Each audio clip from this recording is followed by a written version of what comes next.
हर नागरिक को बिजली मुहैया कराएंगे, पानी मुहैया कराएंगे, शिक्षा मुहैया कराएंगे, ठीक है, चिकित्सा मुहैया कराएंगे। लेकिन यहाँ तो एक बड़ी अजीब सी दास्तां है। यदि आपका एक ट्रांसफार्मर फूट जाता है तो आप पैसे उगाते हो और पैसे उगा के बिजली बोर्ड जाते हो और फिर कहते हो जय साहब, एक्शन साहब, या आपका कोई जो फोरमैन होता है, लाइनमैन होता है, कि जो भी आपके संपर्क में आता है उससे जाकर के कहते हो कि आपने जो हमें कहा था कि हम वो पैसे ले आए और हमारा ट्रांसफार्मर रख दीजिए। जबकि गवर्नमेंट की जिम्मेवारी होती है कि आपको बिजली मुहैया करानी, सिर्फ आपको बिल देना होता है, ट्रांसफार्मर के पैसा नहीं दिए जाएगा। लेकिन यहाँ तो उल्टी रास्ता है, आपका ट्रांसफार्मर होता है, आप ट्रांसफार्मर खरीद के फिर अपने घर पे लाके लगाते हो, फिर गाँव को बिजली देते हो। उसी तरह मैं देख रहा हूँ जिन गाँव में पानी नहीं है, सरकार की जबकि जिम्मेवारी हम अपने हर नागरिक को पानी पिलाएंगे, लेकिन यहाँ तो हर घर में 1300, 1400, 1500 रुपए में एक पानी का टैंकर खरीदा जाता है। अगर मैं गलत कह रहा हूँ तो कोई भी सामने खड़ा होकर बता देंगे गलत कह रहा है। उसके अलावा जब कोई पुलिस स्टेशन में आपको जरूरत पड़ जाती है तो पुलिस स्टेशन में जाकर के आपकी जेब पे डकैती डालने का काम होता है। जैसा केस वैसे कीमत, 50,000 का रेट से FIR, तो इसका 1 लाख का रेट ऐसे FIR, और ये तो ये बड़ा मसला है, इसमें 3 लाख रुपए लगेंगे, ये आदमी को नाम निकाल दिया जाएगा। तो मेरी आपसे दरखास्त करके मैं आपसे पूछना चाहता हूँ, जो आप नेता चुनते हो फिर वो क्या काम आएंगे? क्या वो केवल मजाक कम कराएंगे आपके, जन्नत बख्शेंगे आपके? भाई दुनिया का काम तो कर नहीं पा रहे, तो फिर यहाँ क्या काम कर पाएंगे बताओ?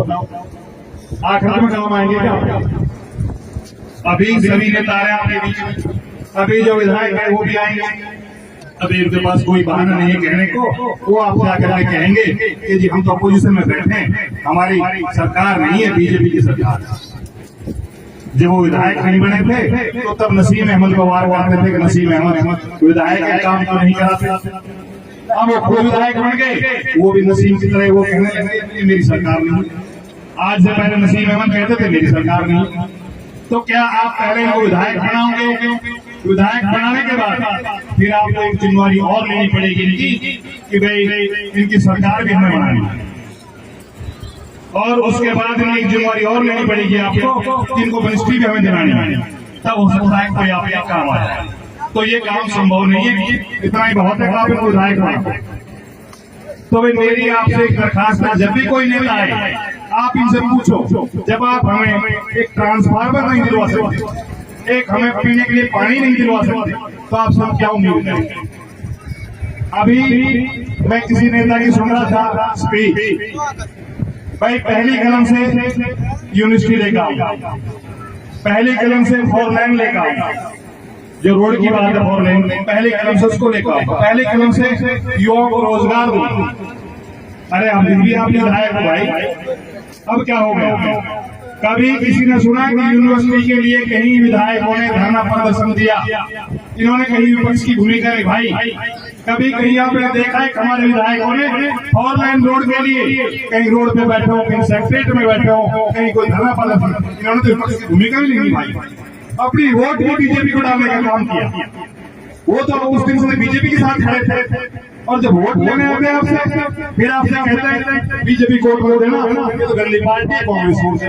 मैं आपको बताता हूँ, दोनों एक ही थैली के चक्के बटे, बीजेपी हो चाहे कांग्रेस हो, चाहे बीजेपी की कैंडिडेट हो चाहे कांग्रेस का कैंडिडेट हो, वो सिर्फ अपनी जेब भरने का काम कर रहे हैं, आपकी भलाई के लिए कोई काम नहीं। हरियाणा सरकार हर विधायक को एक पीए के लिए सैलरी देती है, और वो कहती है पीए आप अपनी मर्जी से रख सकते हो, लेकिन सैलरी उसकी हम देंगे। मैं कहता हूँ अभी चुनाव चल रहा है, कितने युवा साथी हैं जो हर नेता के साथ घूम रहे हैं, कभी सेल्फी ले रहे हैं, कभी उसकी पोस्ट को शेयर कर रहे हैं, और बड़ी बड़ी उसकी निराश करते हैं। तो मैं विधायक साहब से पूछना चाहता हूँ, इस हल्के में और पूरे जिले में इसको कोई ऐसा व्यक्ति नहीं मिला जिसको अपना पीए रख ले, वो भी इसको अपना भाई मिला, क्योंकि उसकी सैलरी भी अपनी पॉकेट में आनी चाहिए। तो वो रोजगार कहाँ देने की बात कर रहा है? अभी आप देख रहे हो, आपने विधायक बनाया और वो पंचायत राज में ठेकेदारी करने का काम कर रहा है। अभी 2.5 से 3 करोड़ के बीच की राशि जिला परिषद से रिलीज कराई गई, मनरेगा के नाम पे, मरों के नाम पे जॉब कार्ड बना करके जो शुरू कराई गई। जो लोग ठेकेदारी कर रहे थे उनको भी साइड में करके खुद ठेकेदार बनकर बैठ गया। आप कह रहे हो हमें पता बनाते हो तो ठेकेदार बन जाते। तो भाई मेरी आपसे दास्तान, जो ऐसे भ्रष्टाचार, मेरी आपसे रिक्वेस्ट, जो ऐसे भ्रष्टाचार भी उनको बाहर का रास्ता दिखाने का काम करें, वो अपनी जिम्मेदारी निभाने में नाकामयाब है। और देख रहे हो जो कोई वोट नहीं देता या उनका साथ छोड़ देता है, उनको जान से मारने की धमकी दी जाती है। कभी उनके साथी धमकी देते हैं, कभी विधायक साहब खुद कॉल करके धमकी देते हैं। कभी अभी आपने देखा कि ब्लॉक समिति का चेयरमैन था नगीना में उसकी बेइज्जती करी गई, उसके ऊपर हाथ उठाया गया। आप नेता बना रहे हो या इनको गुंडा बना रहे हो? भाई मेरी आप सबसे दरखास्त है, भाई अमन अहमद भी आपके बीच में 15 साल के करीब हो गए संघर्ष करते। कोई साथी ये कह दे कि अमन अहमद ने किसी से नोट लूटा हो, किसी को मान सम्मान नहीं दिया हो, या आपके सुख में शामिल नहीं हुआ हो, तो मैं कहता हूँ आप वोट दें। अगर अमन अहमद इनसे 21 दिखता है आपको, इनसे वो दिखता है आपको, तो मेरी आपसे हाथ जोड़ के गुजारिश है, इन्होंने पार्टी है जो आपकी बहुत पुरानी पार्टी है और अमन अहमद आपके बीच बैठे हैं। भाई मेरी आपसे हाथ जोड़ के गुजारिश है, उसका साथ देने का काम करें, उसका समर्थन करने का काम करें। देखो किसी से लड़ाई झगड़ा करके कुछ नहीं होता, जैसे विधायक साहब धमकाने से कुछ नहीं होता। अब इलेक्शन आ गया, वोट की चोट से आपको मारना। जो भी गुंडागर्दी करता हो या लूट खसोट छोड़ता हो, मेरी आपसे दरखास्त है कि इस तरह के आदमी को हल्के से बाहर का रास्ता दिखाने का काम करें। अभी आप देख रहे हो एक साथियों ने बयान दिया था भाई हमने तो उसके लिए हम ये कर देंगे, वो कर देंगे। वो बेचारे उनकी FIR हो रही, लेकिन विधायक साहब हाथ खड़े करके कि मेरा इनसे कोई लेना देना नहीं। अब से पहले भी ऐसी दास्तान हुई थी, पहले लोगों को उकसा दिया और उकसा करके खुद अजमेर जाके छुप गए। आपके सामने की बात है। तो ये लोग अपनी वोट बनाने के लिए कुछ भी कर सकते हैं, आपको कत्ल भी करा सकते हैं, आपको कुर्बानी भी दे सकते हैं। इनको सिर्फ अपनी वोट चाहिए और उसके बाद जब ये MLA बन जाते हैं फिर अपनी जेब चाहिए जिसमें नोट करते हैं और आप लोगों से झूठ बोल के वोट लूट के ले जाते हैं। तो भाई मेरी आपसे दरखास्त है, भाई 5 साल में वो आता है, अपने दिल और दिमाग का सही इस्तेमाल करके इन्होंने पार्टी का साथ दे, भाई अमन अहमद का साथ दे। और इन्होंने पार्टी की जो घोषणा है, जो बड़े बूढ़े बैठे हैं, इनके लिए तो खास तौर पर यह है कि जो पेंशन ताऊ देवीलाल ने 100 रुपए से शुरू करी थी, अब उसको 7,500 रुपए करने की घोषणा करी गई है और जोड़े 15,000। तो भाई बड़े बूढ़ों को तो ये समझो कि जैसे रिटायरमेंट आता है ना कोई एम्प्लॉई, तो उसको पेंशन आती है, तो भाई तैयारी तो हो जाएगी ना।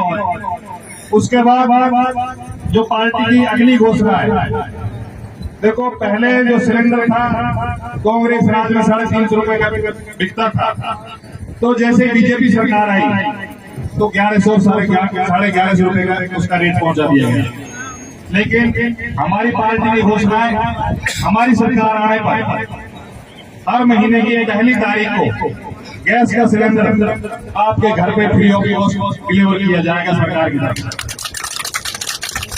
उससे आगे जो पार्टी की घोषणा है रसोई खर्चे के तौर पे आपको मुहैया कराएगी, वो भी आपके घर पर। और जो बेरोजगार साथी हमारे पढ़े लिखे हैं, शिक्षित हैं और उनको रोजगार नहीं मिल रहा है, पार्टी उनके लिए घोषणा है हर महीने 21,000 रुपए बेरोजगार भत्ता के तौर पर उसको दिया जाएगा।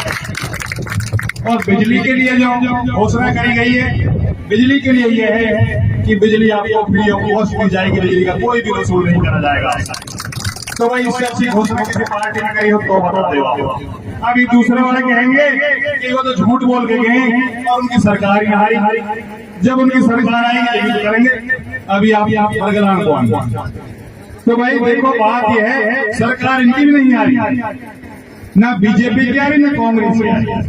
सरकार गठबंधन की बनेगी और बगैर इन लोगों की सरकार नहीं बनेगी और इंशाल्लाह इन लोगों ने मुख्यमंत्री आपको आपकी बात प्रदेश में देखने को मिलेगा।